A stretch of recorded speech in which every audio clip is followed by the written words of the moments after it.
Good afternoon, everyone. My name is Michael Sicosio. I'm the president of our organization, the Commercial and Appraisal Board of Rhode Island. I thank you for attending this afternoon. And a special thank you to our sponsors for today's event and all throughout the year, Sage Environmental, Vantage Builders, and Alpha Electrical Contractors. Again, thank you for your support and thank you for your attendance here today. I'd like to introduce our two guests from Thayer, Regan, and Thayer. Peter Regan, along with Michael Monti, our presenters today. So, Peter, maybe you can start off by introducing yourself, give us a little bit of a history of what you do, and we can begin our program. Yeah, happy to do that. Why don't first, if because I think we're getting a little feedback, if everyone could mute themselves for now, and we'll talk about how we're going to take questions throughout the presentation. But want to thank everyone for being here. Want to thank the board for inviting us. We are a general practice firm with offices in Newport and Wakefield. A good portion of our practice between myself and Michael is land use and development. We're the solicitors for the town of Middletown and do quite a bit of zoning and development, primarily down in Newport County, but also in South County, and once in a while I get over the bridge to the northern part of the state as well. This is a big topic we've been getting a lot of calls on and emails for the last several months because I think the group of legislative changes that went through in this last legislative session with regard to zoning and development, probably the biggest group of changes that have taken place since the Zoning Enabling Act of 1991. And so most of these changes that take place as of January 1, those of you that are doing business in various communities probably realize that planning boards and city and town councils in those communities are rushing to update their zoning ordinances and development regulations to comply with the new standards that we're going to talk about today. There are some other standards we'll talk about that have actually already taken effect, although some of the local ordinances have yet to be amended to take advantage of those. But there is, we think, great opportunity for developers, both residential and commercial, that come out of these changes. And I think the great motivator for most of these changes is the recognition by the legislature that there is a need, desperate need for additional housing in the state. And as a result, they've adopted a number of changes that will allow for what they believe is an increase in the inventory of available housing throughout the state. At the same time, these changes have also continued a trend of streamlining the development process, as well as trying to bring some uniformity to that process throughout the 39 cities and towns. There are a number of changes in areas that used to be discretionary within the community's control, which are now mandatory and uniform throughout the state. While the folks that are in favor of greater housing, I think, are very excited about these changes, when we've been at zoning and planning boards over the last couple of months, there is some concern, I think, at the town and city level that there's a lack of or loss of local control. At least that's the perception, that there's some loss of local control at the city and town level. In any event, I'm going to turn things over to Mike and just discuss what happened in the session. Thank you, Peter. And just so everyone's on the same page, we hope you can all see the slide deck we're currently sharing. Mike, if that's not up on your screen, could you please let us know? We should be on a slide that says overview. Yep. Peter's exactly right. We've got 2023 legislative session of the General Assembly was sort of myopically focused on housing. And so they passed a series of bills with the intent to increase the housing stock and streamline the development process. But a lot of the changes they made actually apply to more than just residential properties. So if the intent is housing, that's great, but the effect is that there are a lot of commercial opportunities as well. So we really want to tailor this information to RICABOR so that you can see what these changes are and what opportunities it might create for your clients and your relationships. Just having a little trouble toggling slides here.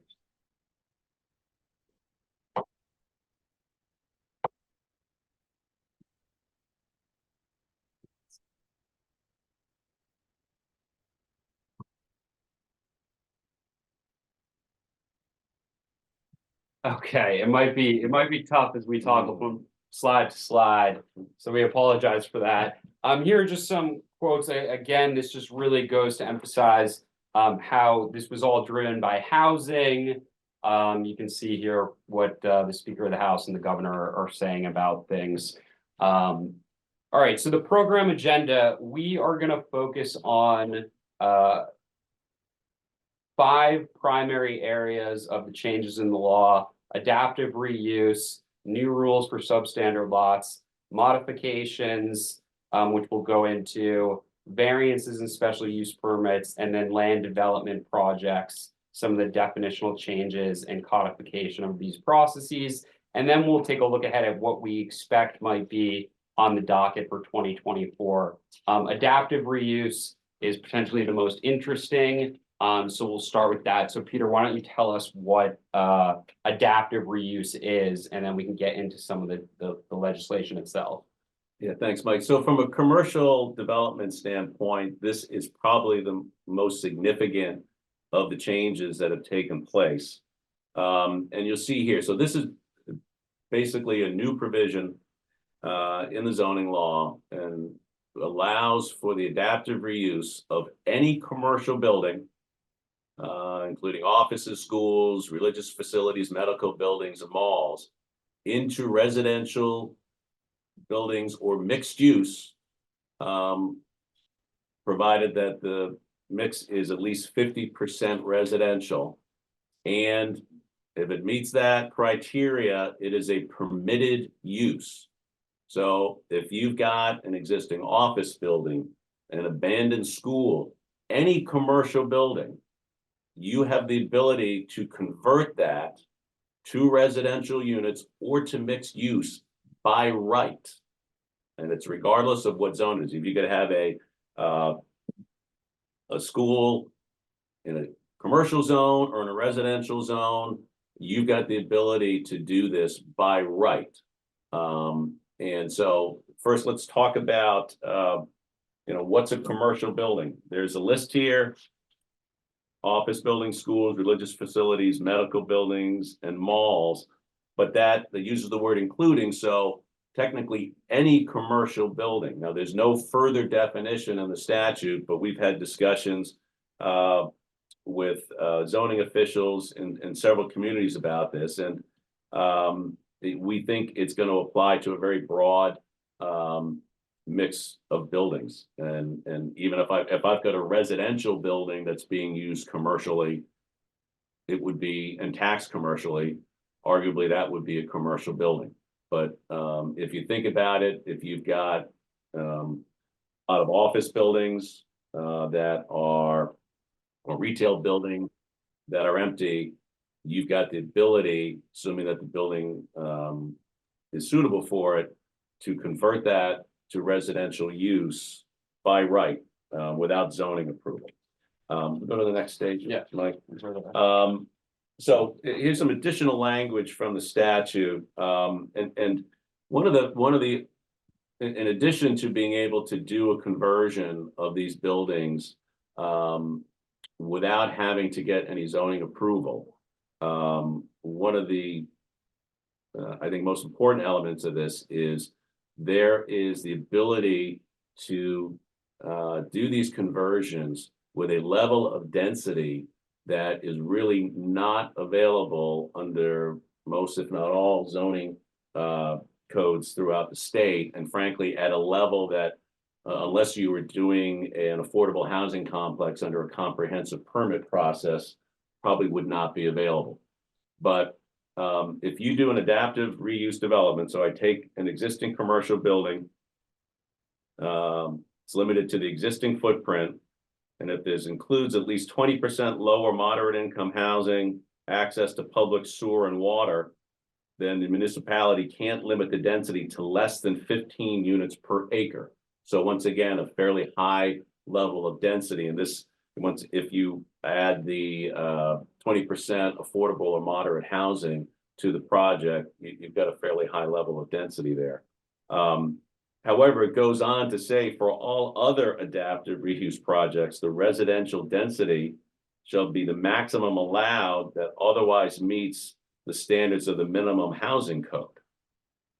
And if you think about that, that's probably a higher level of density in many cases than you would get under the previous paragraph of this density bonus. So, for example, I've got a client right now that purchased a property that had an abandoned school on it, had planned to demolish that building and had gotten permission to subdivide the property into 4 single-family house lots. When this statute came out, we advised just hold off on demoing the building.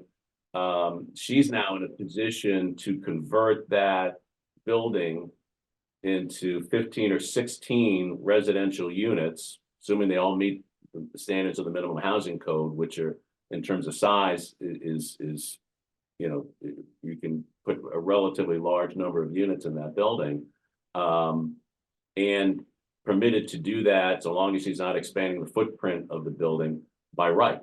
So no zoning approval required. The only thing that would be required would be development plan review. The other great benefit to this adaptive reuse statute is there's only 1 parking space required per residential dwelling unit, and typically in most communities you're going to be required to provide at least 2 spaces. So this particular client had been looking at potentially going from the 4 single-family lots to a multifamily development, was having difficulty getting the allowable density, the number of units, difficulty getting on all the required parking. Under this statute, the density goes up, parking requirement goes down. There is no zoning approval required. She would have had to get a special use permit and potentially a couple of other variances under the zoning code. So it's a substantial opportunity if you find out there with commercial buildings right now that are underutilized. And one thing I wanted to mention, if we're happy to take questions throughout this presentation, if you do want to ask a question, we'd ask that you put it in the chat feature. Yeah, I think just based on the technology we have, it might just make the most sense to take the questions at the end. Okay. Otherwise, you know, we might run into some tech issues. So I think we're going to talk a lot of interesting topics here, and we would love to take questions in real time. But given the format, we'll just have to wait until the end. So let's talk about once again examples of how this might apply to your clients. For example, you've got an office or retail building that may be vacant, provided that you are providing 50%, at least 50% of the floor area as residential. You've got the right to convert that building to residential or mixed use by right. And once again, each unit is only required to have 1 parking space. I've got another client in addition to what I just talked about, who is looking to do a residential project in an existing school building. We were having difficulty with the density, getting a sufficient number of units to make the rehab of this abandoned school building viable, because when most cities and towns had these fairly suburban density requirements that allowed an outsized amount of land to get a sufficient number of units to make the property financially viable. With this new statute, as of January 1, that goes away. The only limit as to the number of units is the minimum housing code, and providing one space as opposed per unit right now, as of January 1, as opposed to 2 spaces right now.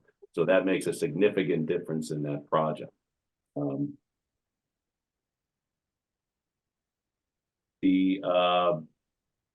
A couple of things to note on this is that this applies to existing commercial buildings. It does not apply to additions or expansions of the footprint of these buildings. So you're pretty much, as far as we can tell right now, limited to the existing building envelope. There are exceptions if you've got to put in utilities, put in an elevator, those sorts of things.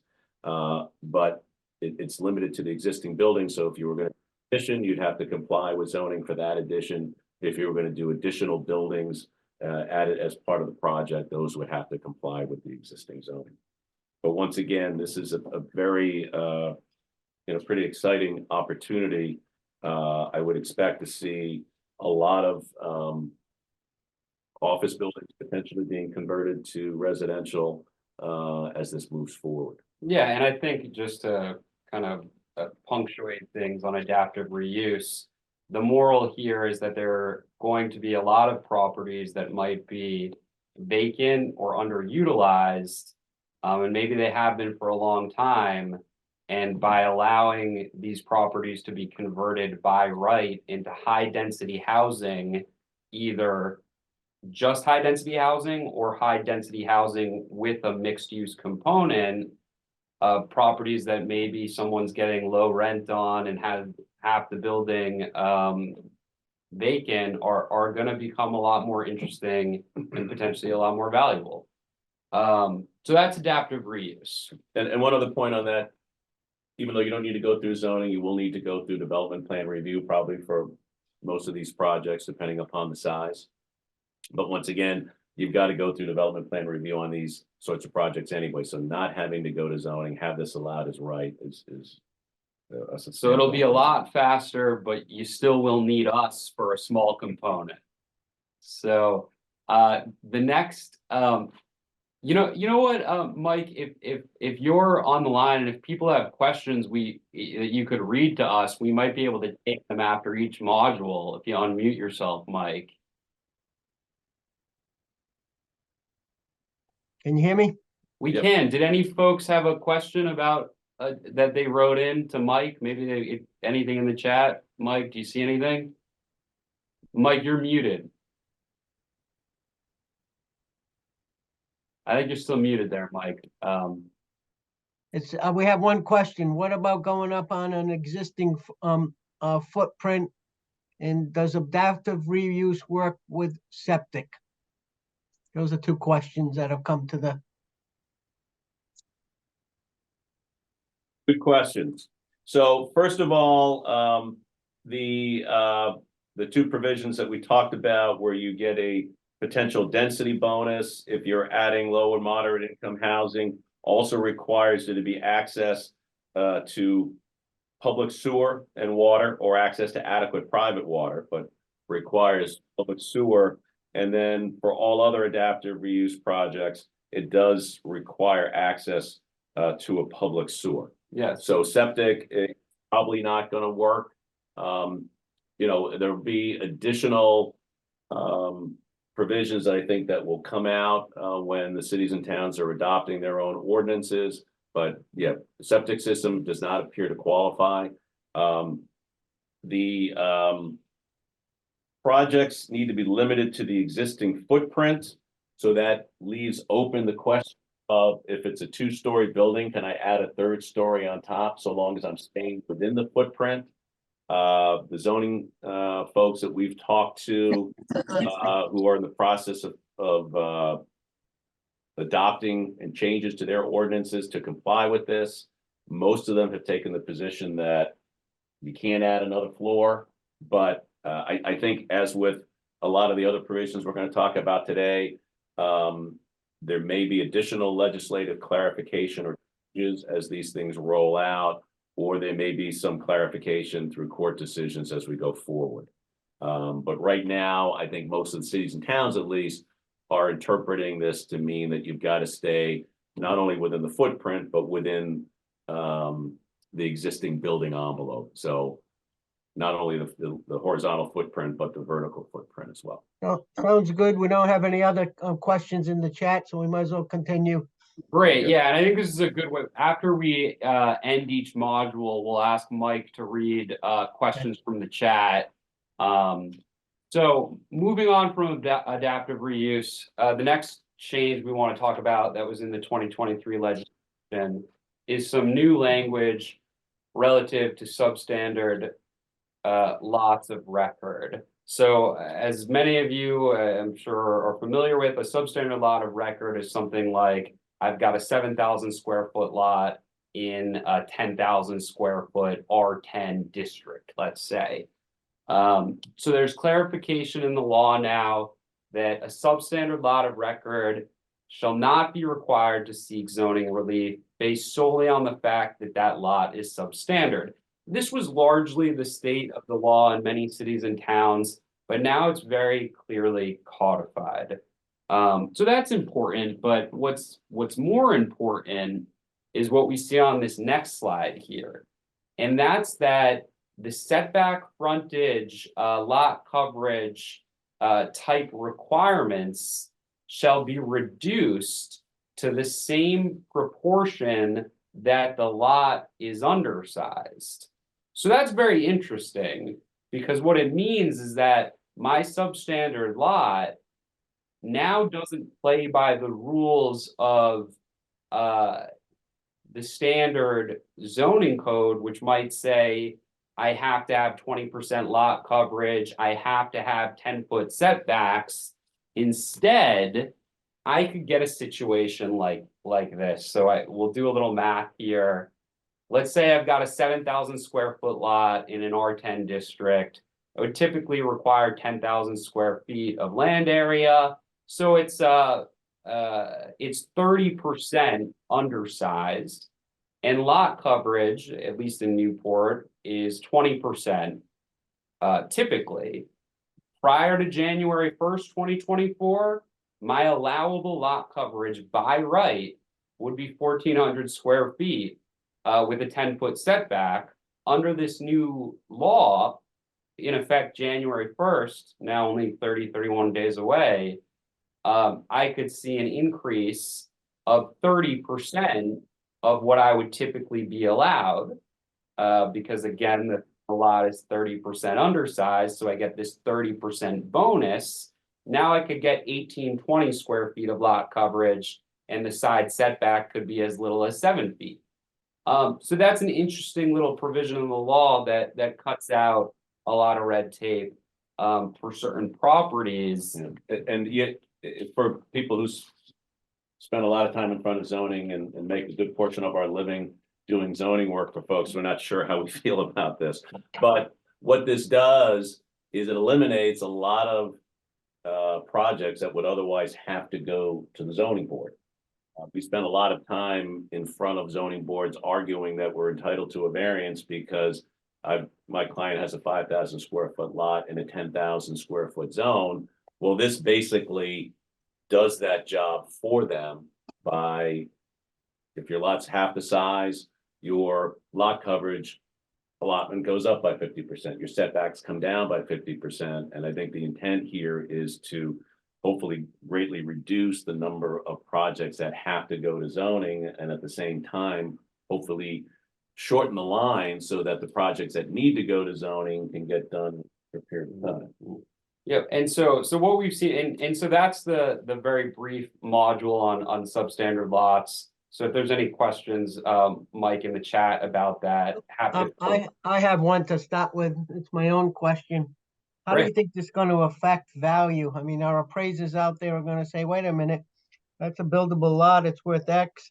but now it's a substandard lot that's buildable. I wonder what the value calculus is now, with this new, these new guidelines. I would think it would make the properties more valuable. Yep. Yeah, I mean, I think first it makes it clear that the lot is buildable regardless of size. So, and it gives some flexibility in terms of what you can build before you've got to go ahead and seek a variance.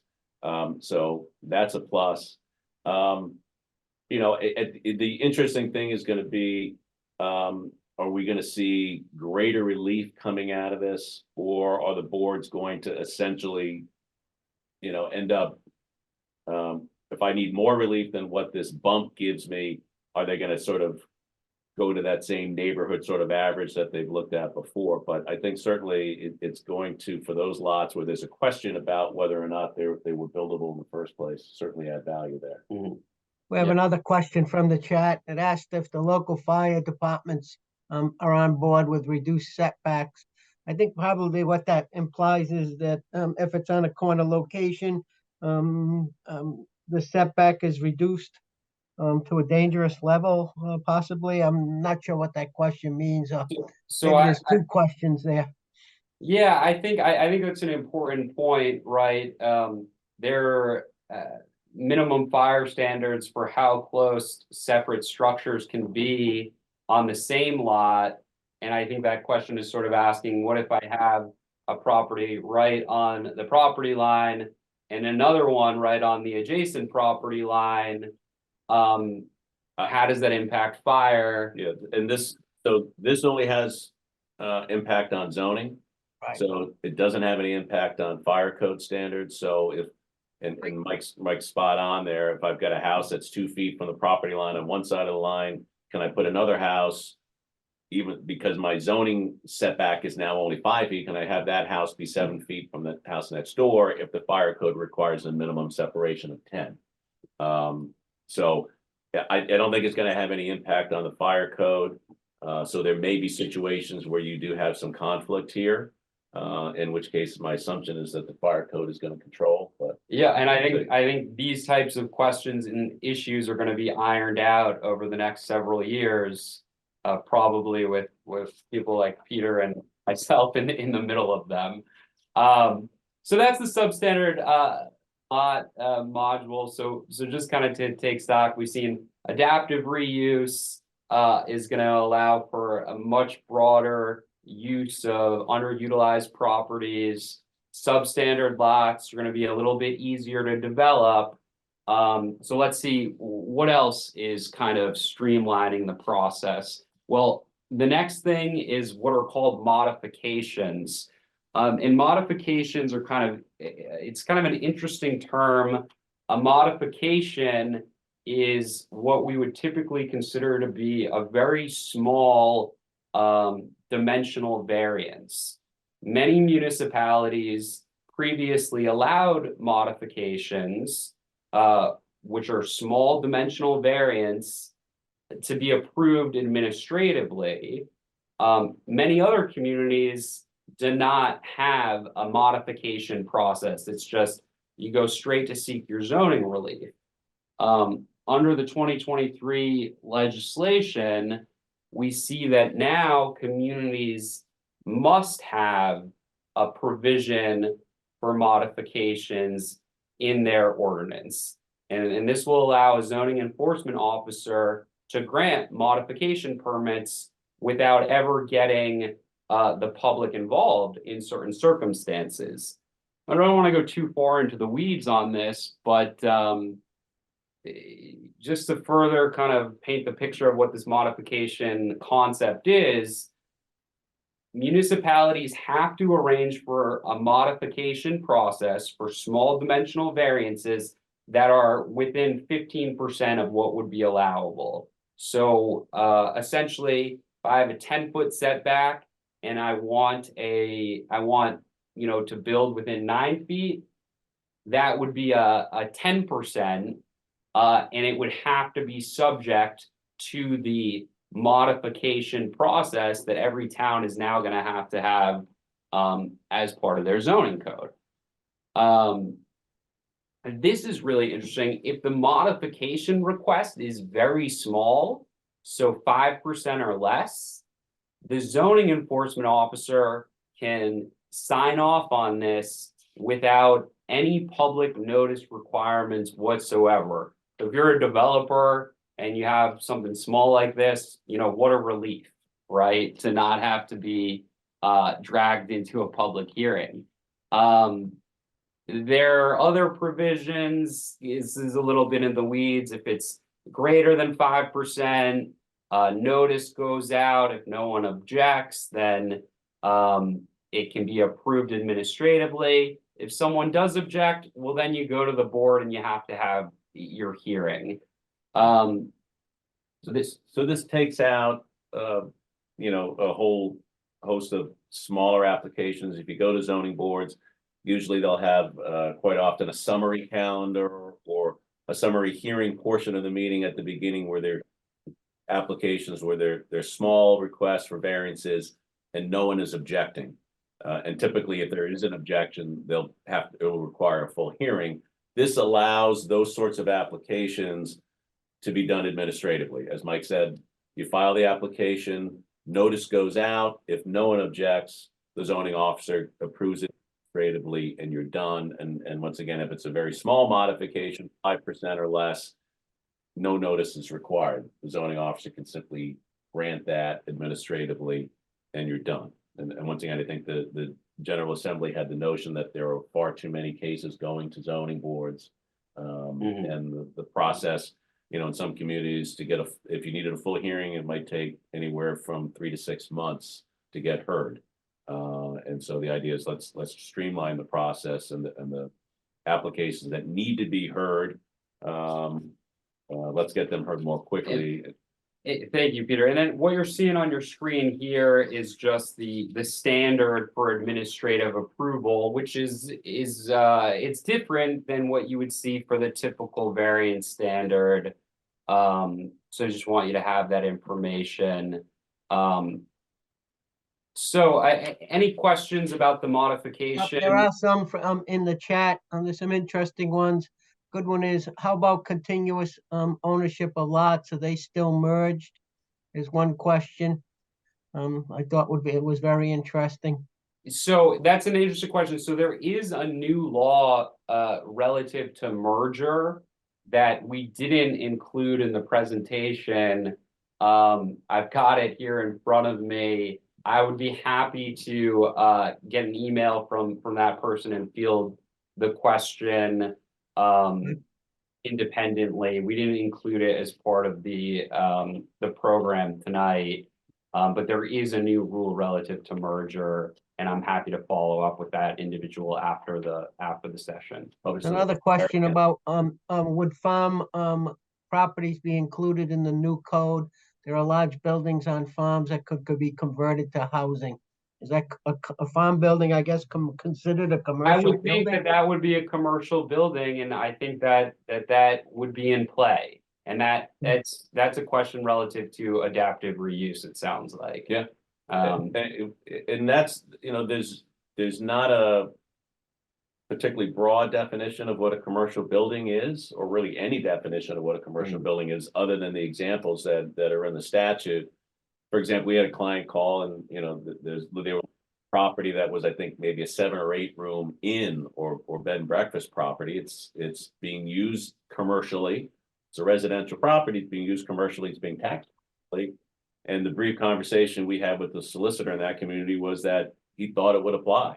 So that they could adaptively reuse that into a multifamily sort of residential project. And going just, you know, something that you know, popped up in my mind, whoever's asking about, you know, a farm building. One interesting question there is, I could imagine some communities might have some concerns if there's some environmental contaminants. Is it suitable for residential? That might be something that's discussed in the development plan review process for a farm conversion in particular. But if you've got a project, you know, let us know offline and we'll happily discuss it with you.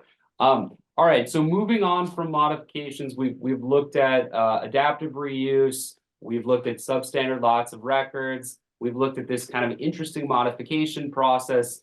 Now let's talk about some stuff that might be a little bit more familiar, variances and special use permits. There were changes in the law relative to these as well. So Peter, why don't you take us away on variances here? Sure.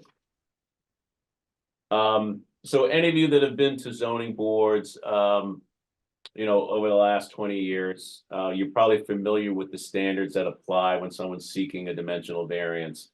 You know, I'm going to show a hardship. I'm going to show that the hardship is due to the unique characteristics of the property or the structures. I typically have to show, and this is an important one for you, one of the standards was that the hardship does not result primarily from the desire of the applicant to realize greater financial gain. That factor is no longer included when someone is seeking a dimensional variance, which I think is particularly helpful for commercial developers. In my experience, I have seen zoning boards sometimes interpret that standard as holding developers to a higher standard if they're seeking the same relief that a homeowner would be seeking for their own property. The idea being, well, you're building this house or the structure in order to sell it. It's all about financial gain. So, you know, we're going to hold you to a higher standard than we would someone who is seeking to perhaps put an addition or make a modification to their own property. We've even seen zoning boards ask questions.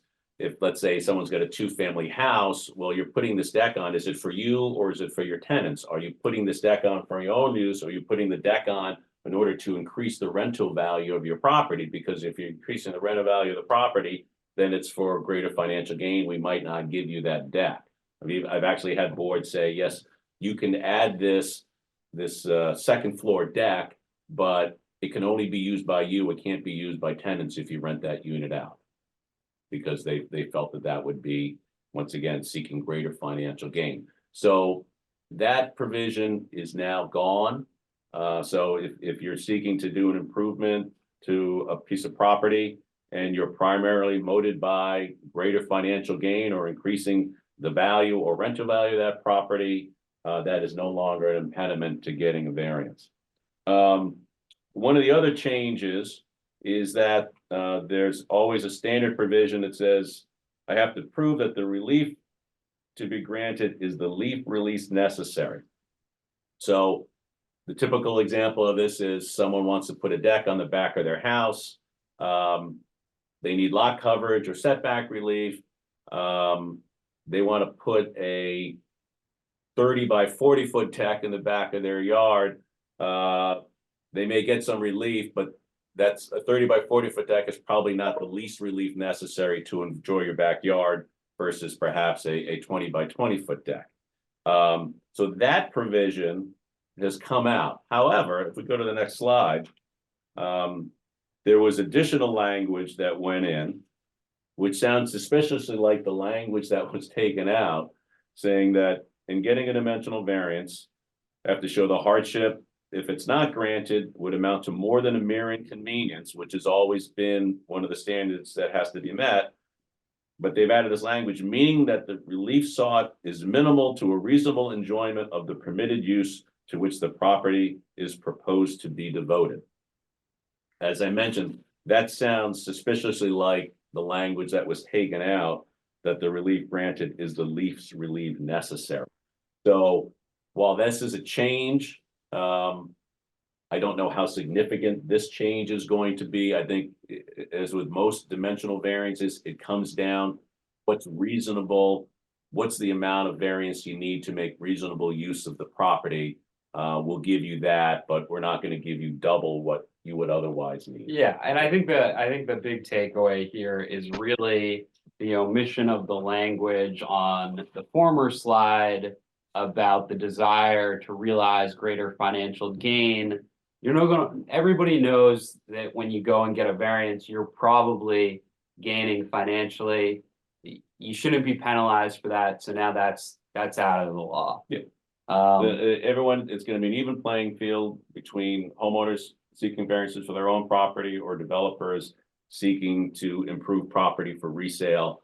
And once again, you know, the idea that you're trying to improve the value of your property, frankly, shouldn't be an impediment to getting relief. We should be encouraging people to improve their property, so. and again, this motivated by a desire to make housing units easier to approve, but this applies to any kind of project that might need a variance.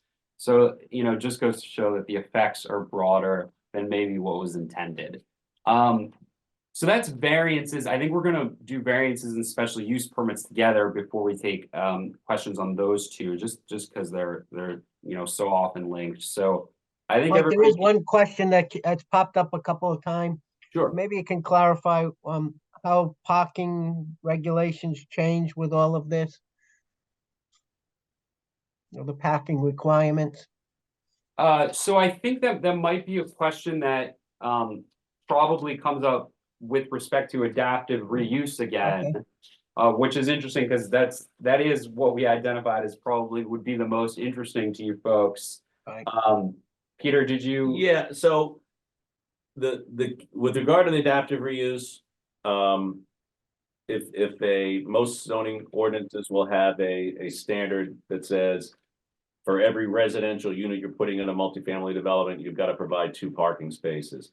Adaptive reuse says that they can't require more than 1 space per unit. So essentially, it's pretty much a 50% reduction in the amount of parking that would be required. With regard to substandard lots, there's no impact on parking because it's limited to setback, frontage, lot width requirements, and lot coverage. So it doesn't get into parking. So if I've got a smaller lot, I'm helped dimensionally with getting something built on that property, but it doesn't impact the parking standards. That's a good point. Thank you, Peter. All right, so moving back along here, we've taken a look at the changes for variance. Also an interesting change in the law for special use permits. So it may be the case come 2024 that a lot of uses that once required special use permits may no longer need that. And that's because of this provision of the law. And I know the font is kind of small here, but the new law requires municipalities to establish specific and objective criteria for the issuance of each type of use category of special use permit. It's not included in the text here, but elsewhere in the law, it states that if the municipality does not do that by January 1st, 2024, that use becomes permitted by right without a special use permit. So that's potentially very profound impact. If municipalities haven't taken very good care to do this, then those uses will just be permitted by right. Other communities have dealt with this by taking a look at their code and saying, which uses really require a special use permit? Let's reevaluate that. And so it may be that in some of the communities you're used to working, you might want to take a look at the use table come January 1st, 2024, because there might be some pretty dramatic changes in that. Yeah. I know where we work in Middletown for the municipality, there very well could be some changes there in that community at least. And I know it's on the radar of many other communities are very actively dealing with this issue. And the idea behind this, you know, a special use permit, a special use is a use that's considered to be appropriate for that zone, but needs a higher level of scrutiny. So let's go through the zoning board, make sure there's not going to be traffic or other issues that would be associated with putting this use in. But assuming it meets that criteria, it's an appropriate use for that zone. The General Assembly thought that there were far too many uses that were being classified as requiring special use permits. And so that's why they required all the municipalities to go through this process. And as Mike said, a lot of them are going through and say, well, do we really need to classify these things? And so we expect to see that trimmed back. And a lot of those uses that would otherwise require a special use permit would be allowed by right. Speaking of trimming back, one example might be, does a barber shop really need a special use permit in a commercial business district? Well, maybe not. Maybe that made sense at one point, but maybe it doesn't anymore. And then you'll also see here highlighted, this is something that's just kind of interesting. The legislature took out the language relative to consistency with the comprehensive plan for special use permits. That can no longer be a criteria, and that has ruffled the feathers of many a local board. And the thinking behind this was not that, consistency with the comprehensive plan isn't important, but that if something is allowed by special use permit, it's sort of de facto consistent with the comp plan in some respect, and they don't like the flexibility of a board to say, well, it might be consistent with this provision, but not that provision. Basically, the legislature wants to say, you know what, we don't want this to be so subjective. We want to task communities with saying, is it allowed or is it not allowed? So we'll see a lot of changes come January 1, and it'll be very interesting to see what turns out. With regard to that, as Mike said, the zoning code is supposed to be consistent with the comprehensive plan. So if it's in the zoning code, it by default is consistent with the plan, or should be. And I know some of you that are appraisers and that do expert testimony in front of zoning boards may see a little bit less work as a result of this. But once again, the idea is not to have these situations where perhaps the boards are cherry picking certain provisions out of the comp and to deny a use, which in the zoning code, the town or city council has already determined is an appropriate use for that zone. So that concludes the module on variances and special use permits. Mike, any other thing you see in the chat right now? There's nothing there, but I think we can move on to the next one. All We right. covered most of the questions. Excellent. So next we want to talk about land development broadly. The statute that governs the definitions and the processes for land development, minor subdivision, major subdivision, master plan, preliminary plan, terms you've maybe all heard, was substantially altered in some important ways. So Peter, why don't you start to walk us? And there's been a trend over the last number of years to try to streamline the land development process. There have been changes in the recent years about required timelines that have to be met so that we get things moving through quickly. There have been changes in the law that have been met to make sure that there's uniformity, that I'm being held to the same standards and following the same process in Newport as I might in East Greenwich. So they have that uniformity. And what we've seen now are some pretty substantial changes that further streamline that process. If you do land development work, that there are, land development projects and subdivision projects, and each of those is divided into minor land development and major land development, minor subdivisions and major subdivisions. And so the category of minor has, in both cases, has been greatly expanded. And so, and conversely, the projects that have to go through the major development process or the major subdivision process have been greatly constricted. So for example, if you take a look in terms of land development projects, projects up to 7,500 gross square feet, expansions of up to 50%, up to 10,000 square feet, mixed use development, 6 dwelling units, 2,500 gross square feet of commercial space or less. Those the upper portions of those categories all would have been major land development projects. Currently, they're going to be minor development projects, which means instead of master, preliminary, final phases, you're just going to preliminary and final. Those can be combined. Yeah, and they can be handled. if I may just individually. briefly interject, so this is minor land development definitions, a bit in the weeds, but you can see the information is available to you here. Perhaps the more important one is the new definition for major subdivision.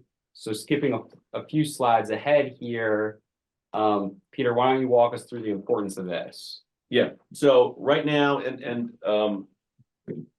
in the past, each community has had a different standard for what constitutes a major or minor subdivision. It might be 3 lots in one community, might be the line of demarcation, 5, 6 in another. Now, the standard, which will be uniform, is a major subdivision is creating 10 lots or more. And that's a pretty substantial departure from what is currently present. So if you're creating a subdivision and it's 9 lots or less, it's going to be considered to be a minor subdivision. And 9 lots would have been a major subdivision in anywhere in the state up until this coming January. Yeah, I'm just imagining maybe a project in Little Compton and you're that community now 9 lot subdivision is now considered minor. So that's quite the change. And it has hugely important ramifications because the development process is so different for minor versus major in many cases.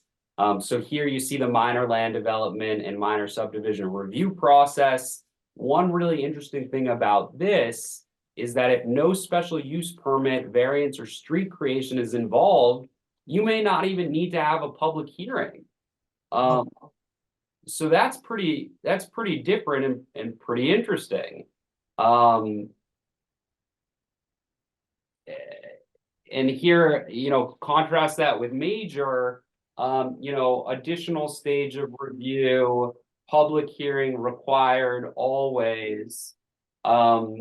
So, these definitional changes are going to have ramifications on, the soft costs of development, and potentially significantly so. One of the other things too that helps to streamline the process is if I'm doing a major land development project or major subdivision and I require some zoning relief or variance relief, it will be a unified review process at the planning board. I don't have to go to both planning, get my master plan or preliminary approval, then go to zoning, then come back to planning.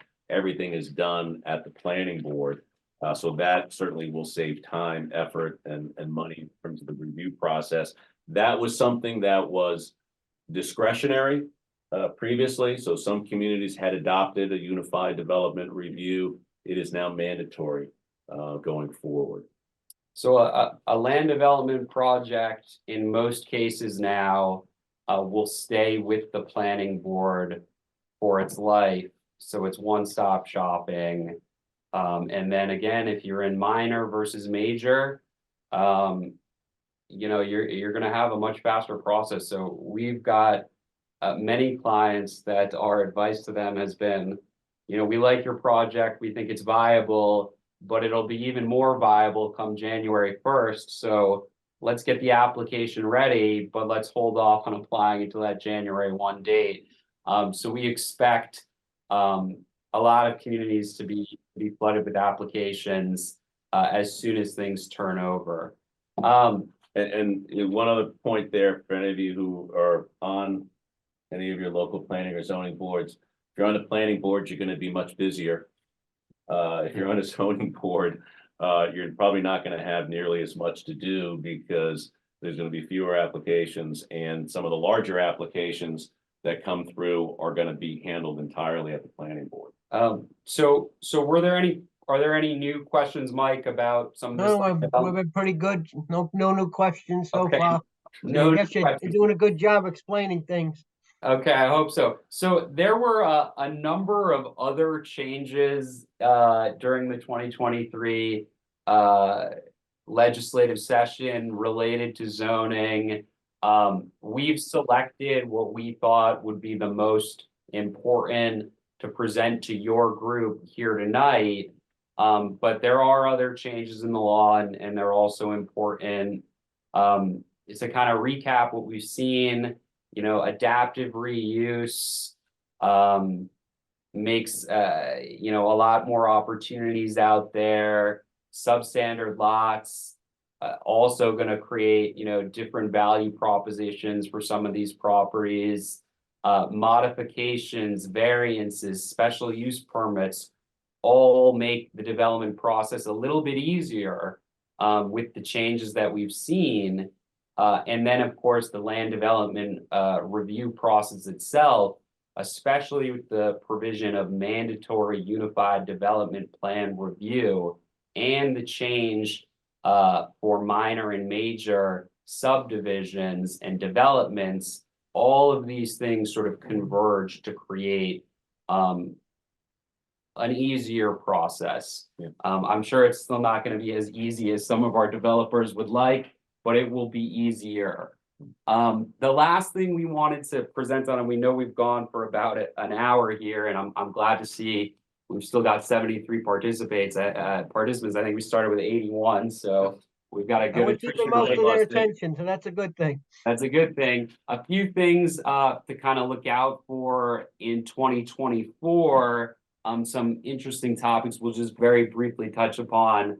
A lot of interest in short-term rentals. The state's been looking at it.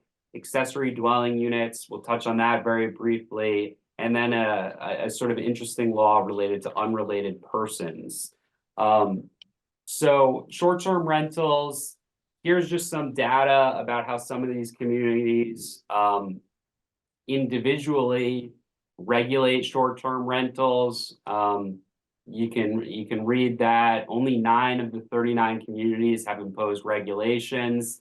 This was as of December 2022, so we're a year out. There might have been some fluctuation in that, but in many respects, it's kind of the Wild West, and that does create an interesting value proposition for some folks. If this isn't regulated in your community yet, you might want to establish the use to have a pre-existing non-conforming use. Make your property, a lot more valuable before legislation comes in and changes it. Yeah. Here's some data on how prevalent short-term rentals are. You can see it there, peruse it at your leisure. Middletown, I know we're beyond 400 now. Yeah, and Middletown right now is considering further restrictions on short-term rentals, potentially in residential zones, as are other communities. You can see a lot of these are focused in the coastal towns where there are a significant number of tourists during the summer season. One of the issues that's been out there is, do the local communities even have the ability to regulate, ban, or prohibit this type of use?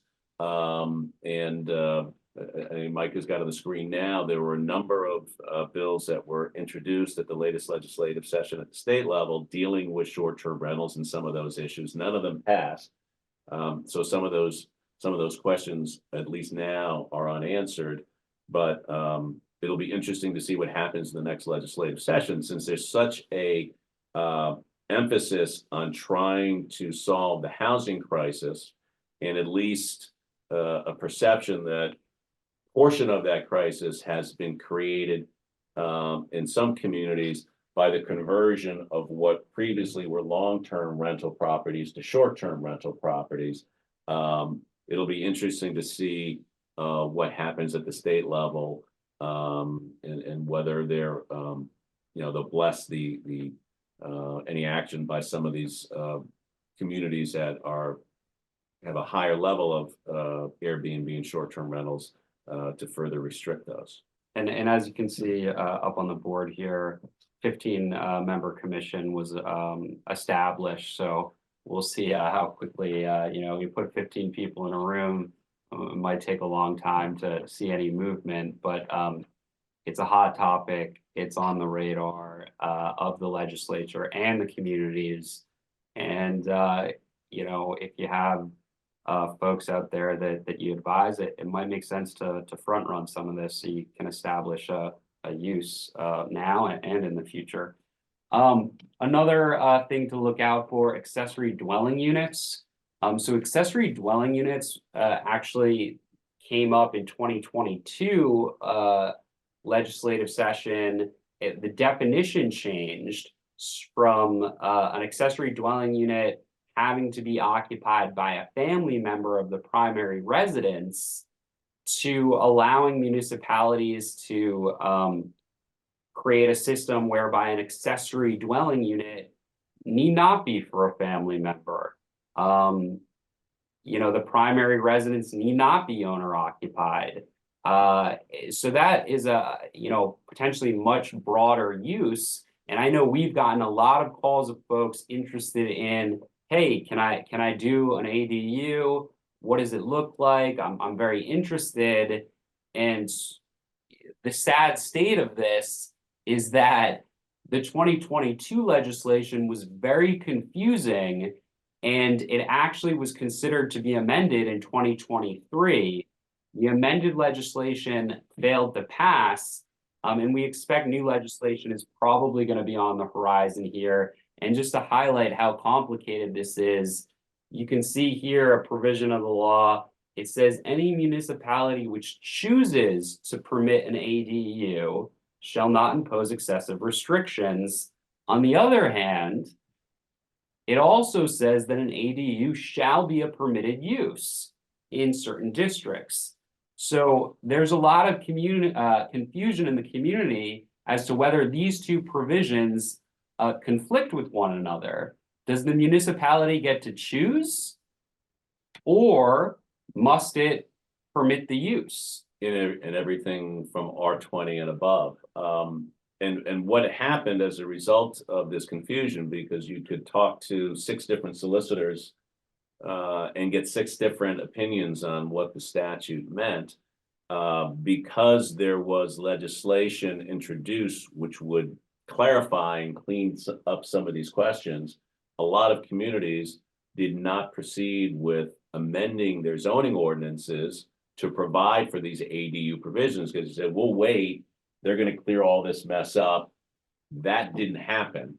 So now these communities are in the process of trying to update them. Some of them will probably say that, yeah, these are permitted by right in all zones from R20 and above, with certain restrictions so that the ADU can't be more than X% the size of the primary unit, can't be used for short-term rental, etc. There may be other communities that are going to take the opposite position and say, we're not going to allow these unless it's going to be occupied by a family member.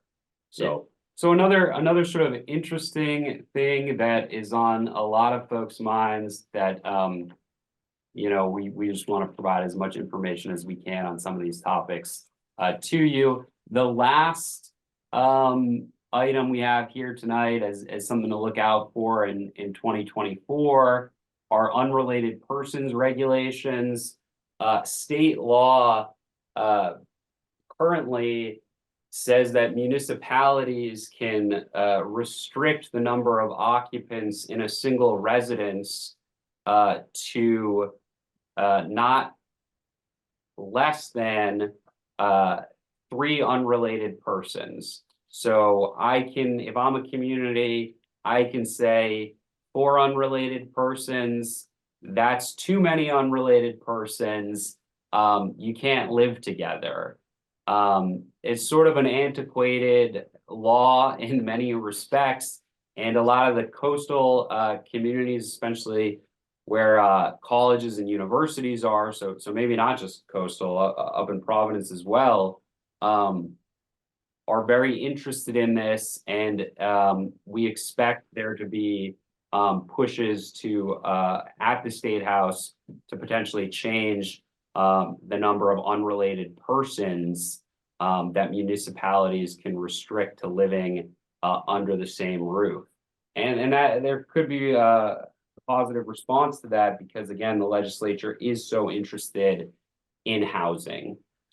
And this, I mean, for your clients that have rental properties in college communities, this is a pretty significant issue as to whether or not they can rent that house to more than 3 students. Correct. So that concludes the issues we wanted to hit on tonight.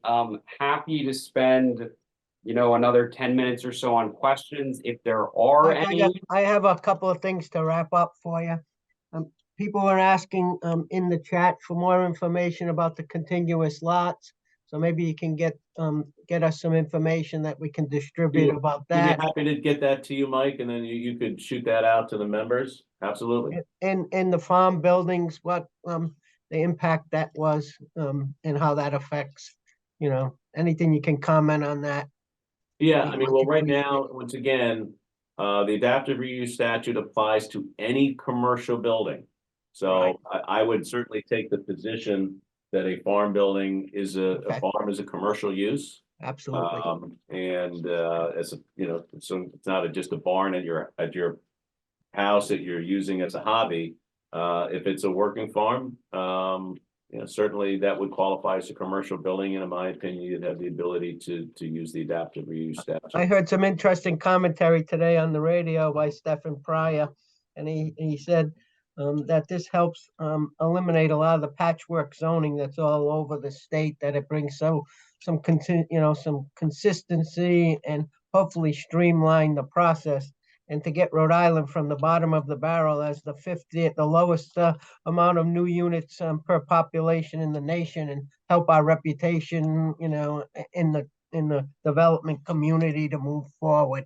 What are your thoughts on that? Absolutely. I mean, I was at a zoning or planning meeting last night for an affordable housing project. And it was a comprehensive permit application under the State Low and Moderate Income Housing Act. And, for those of you who've done that kind of work, you know that it allows the planning board to sort of weigh the need for affordable housing versus what zoning would otherwise require. So whether it's a use variance, density increases against what would otherwise would be allowed, the board can approve that if there's a need for that community to get up to that goal of 10% affordable housing. And one of the things we told the board last night was, I mean, the reason you've got that is because I think there's a recognition by the state that the density that those projects require would never get approved under most zoning codes, because we have most of the zoning codes in our state have a very suburban level of density that's allowed. And you'd never get the amount of land you need to have to create a sufficient number of units to make a project viable. Once again, it doesn't make sense. So this, I think, the greatest thing about this adaptive reuse is the density that you can potentially obtain here, not just the ability to convert it from commercial to residential, but the number of units that you can potentially get in. And once again, increasing the inventory of housing is what this is all about. And so if you can increase the number of units, whether they be 1 and 2 bedroom units, to make them affordable that way, absolutely. I think one of the trends that's happening nationally is from our National Association of Realtors. They've really put an emphasis on the commercial practitioner to help eliminate the burden of lack of inventory, because we're the ones that can create a lot more rooftops and a lot more doors than any other residential grouping of agents. Gentlemen, I want to thank you. You have a lot of great comments in the chat of a very informative and information and comprehensive review of what's happened in the legislation. And hopefully we'll have an update in 2024 with some streamlining of this. It looks like there'll be a lot of tweaking of the law to move this forward. So and again, thank you. And several court cases too. Or more than several, I suspect. Thank you. I don't think your workload is going to change. We're happy to make the slide deck available. We'll send you a copy and you can distribute it as you see fit. Again, thank you, gentlemen, and we're gonna call it an evening. Thanks, Michael. Thanks again. Thank you. Good night. Take care. Take Thank care. you so much.